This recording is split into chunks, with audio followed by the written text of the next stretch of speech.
కాంగ్రెస్ ప్రభుత్వం టార్గెట్గా విమర్శనాస్త్రాలు సందర్శించారు.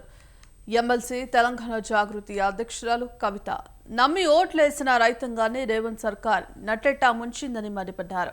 ఎన్నికల సమయంలో రాహుల్ గాంధీని తీసుకొచ్చి రైతు డిక్లరేషన్ ప్రకటించి తీరా అధికారంలోకి వచ్చాక విస్మరించారని ధ్వజమెత్తారు.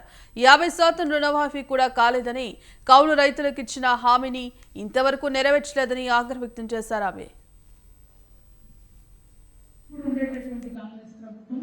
రాహుల్ గాంధీ గారిని తీసుకొచ్చి ఇక్కడ నాయకుల మాటలు మనం ఎవరం నమ్మం కాబట్టి, ఇక్కడ నాయకులకు ఎవరికి పట్టారా లేదు కాబట్టి రాహుల్ గాంధీ గారిని తీసుకొచ్చి ఇక్కడ రైతు డిక్లరేషన్ పేరిట రైతు డిక్లరేషన్ చేయడం జరిగింది.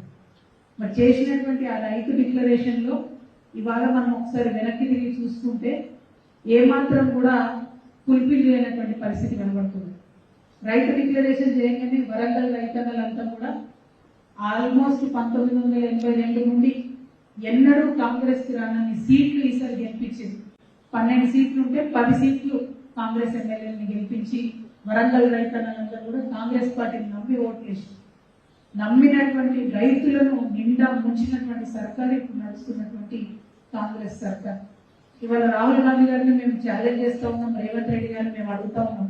రైతు డిక్లరేషన్ ఏదైతే ఇచ్చిందో ఈ రైతు డిక్లరేషన్ దీంట్లో మొట్టమొదటి అంశం ఏంటి అని అంటే, మేము రాగానే ఇగో డిసెంబర్ 9వ తారీఖు నాడు మేము వస్తాం, రాగానే 9వ తారీఖు నాడు మొత్తం మీ రుణమంతా మాఫీ చేస్తాం, మీకు ఇంక కావాలంటే ఇస్తే బ్యాంకులు ఎక్కువ తెచ్చుకోండి రుణం అంటే పాపం చాలా మంది రైతులు, గిరిజన రైతులు, ఎస్సీ రైతులు, దళిత రైతులు అందరూ కూడా పరిగెత్తి వెళ్ళి కుటుంబాలలో ఒకరు కాదు 2, 3, 2 పేర్ల మీద లోన్లు తెచ్చుకున్న పరిస్థితి.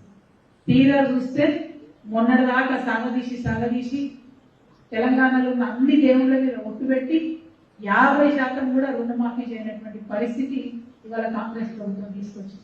మరి ఇదే వరంగల్లో ఇప్పుడు ఉండేటటువంటి కాంగ్రెస్ ప్రభుత్వం రాహుల్ గాంధీ గారిని తీసుకొచ్చి ఇక్కడ నాయకుల మాటలు మనం ఎవరం నమ్మం కాబట్టి, ఇక్కడ నాయకులకు ఎవరికి పట్టారా లేదు కాబట్టి రాహుల్ గాంధీ గారిని తీసుకొచ్చి